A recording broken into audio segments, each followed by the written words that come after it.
और आप देख रहे हैं day to day news Bharat. हम आपसे वादा करते हैं कि पूरी निष्पक्षता के साथ पत्रकारिता करेंगे और हमारा कोई भी पत्रकार किसी से किसी भी प्रकार का उपहार या विज्ञापन नहीं लेगा और ना ही किसी खान पान वाली पार्टी का हिस्सा बनेगा। हम दबे कुचले लोगों की आवाज बनते आए हैं और आगे भी बनेंगे। साथ ही हम ऐसी कोई खबर नहीं दिखाएंगे जिससे हमारी भोली भाली जनता मूर्ख बने या उन्हें धोखा मिले।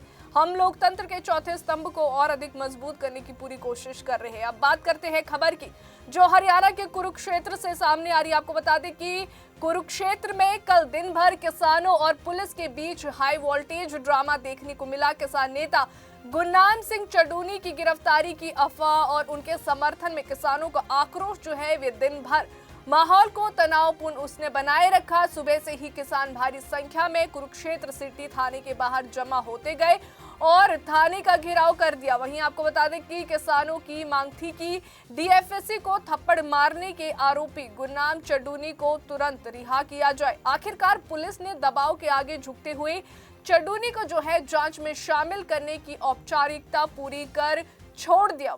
तो इसी पर बातचीत के लिए हमारे साथ भारतीय किसान यूनियन के अध्यक्ष गुरनाम चडूनी जी जुड़ चुके हैं। सर, सबसे पहला मेरा सवाल यही कि आपने अधिकारी को थप्पड़ क्यों मारा? क्या आपका असली गुस्सा किस बात पर था? देखिए, एक बहुत बड़ा भ्रष्टाचार चल रहा है और वो ये है कि जो अधिकारी हैं वो राइस मिलरों से भारी रिश्वत लेते हैं। उसमें जो एफसीआई है जो चावल खरीदती है करीब 12,000 रुपए प्रति ट्रक चावल का वो रिश्वत लेते हैं।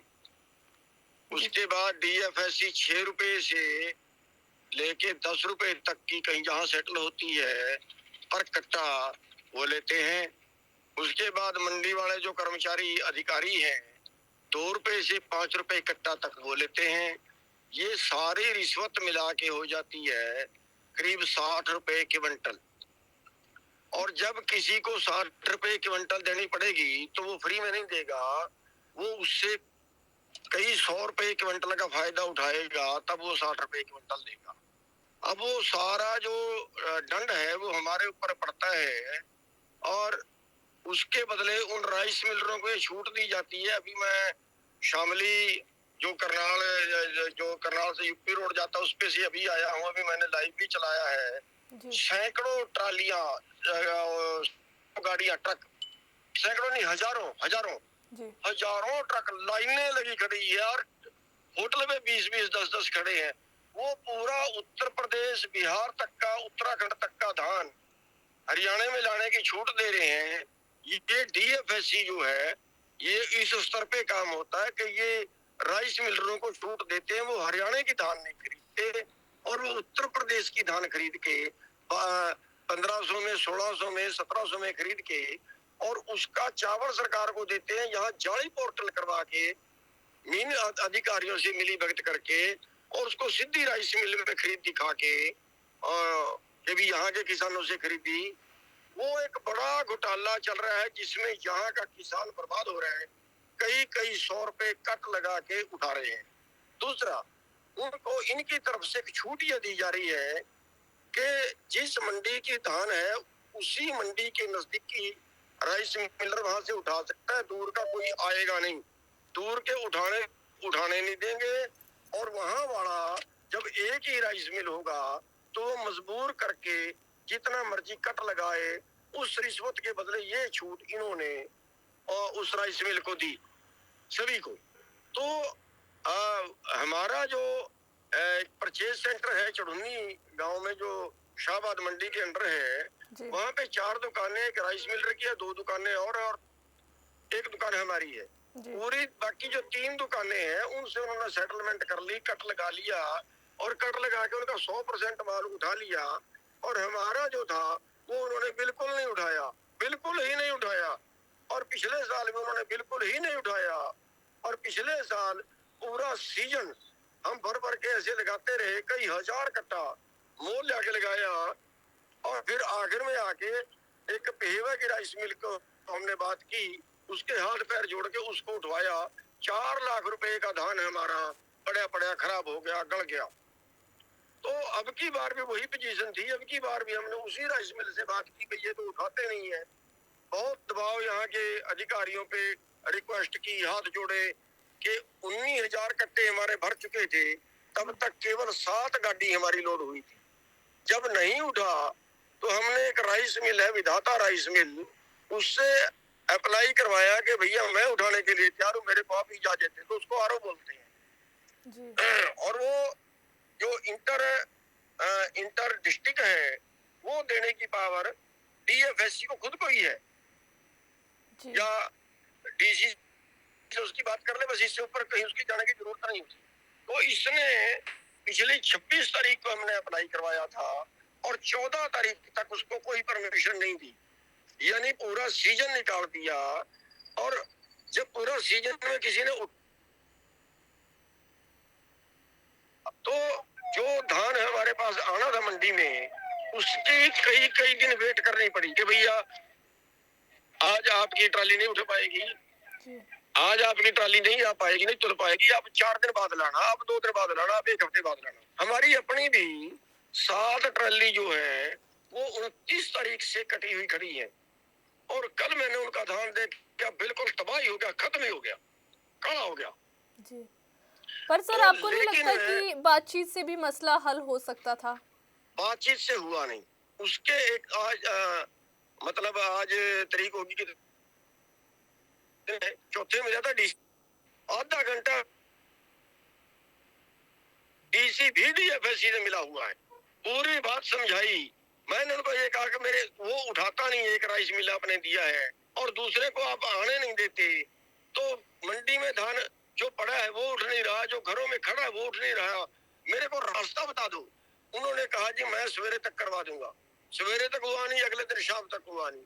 अगले दिन शाम को हम बैठ के, वहीं डीएफएससी है 150 फुट की दूरी पे, हमारे पास अगले दिन तक ना डीसी ना डीएफएससी ना कोई और अधिकारी हमारे पास नहीं आया। और जब हम वो अगले दिन वो ट्राली जो बिल्कुल फूक चुकी थी, बिल्कुल काली हो चुकी थी, उसको उतारने लगे, जब उसको उतारने लगे तो वहां पे पुलिस आ गई, पुलिस ने आके धक्का मुक्की की और वो रोक दी। और इतना धक्का मुक्की हुई और ये हुआ कि अब दंगा होगा, फिर ये डीएफएससी 5 मिनट में ही आ गया। तब पहले भी तो जिंदा होगा।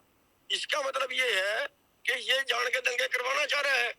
एक बात, इसके पहले 26 तारीख को हमने पंचायत की शाहबाद की अनाज मंडी में और वहां के अधिकारियों ने डीएफएससी को बुलाया कि भी आप आओ, आप आके इनकी सुनो।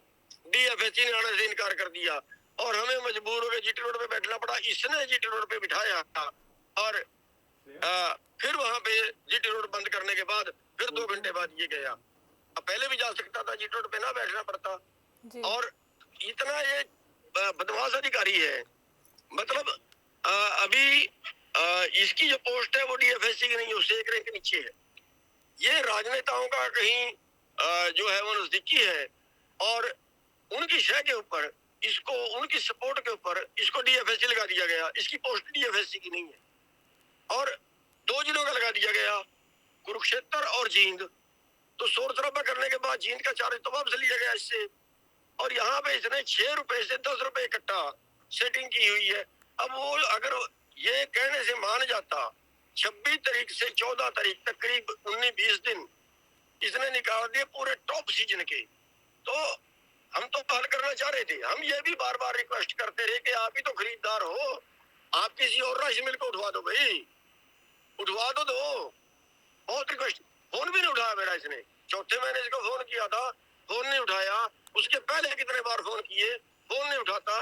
यानी इतना हंकारी है कि उसके जो बातचीत की आप बात कर रहे हैं वो रास्ते बंद हो चुके थे और बंद होने के बाद जब सारे रास्ते बंद हो चुके थे तब ये कदम उठाना पड़ा। जी, आप सरकार से क्या मांग करते हो इसे लेकर? अब हम सरकार से ये मांग करते हैं कि इसको सस्पेंड करो, इससे कारण पूछो, आरओ का ना का कारण क्या है देने का और उसको ना उठवाने का कारण क्या है। इसकी तो जिम्मेवारी थी उठवाना, उसको उठवाए, दूसरे तीसरे चौथे को उठवाना इसकी जिम्मेवारी थी। केवल 4 दुकानों में से हमारी दुकान से ही माल क्यों नहीं उठा, उसका जिम्मेवार कौन है।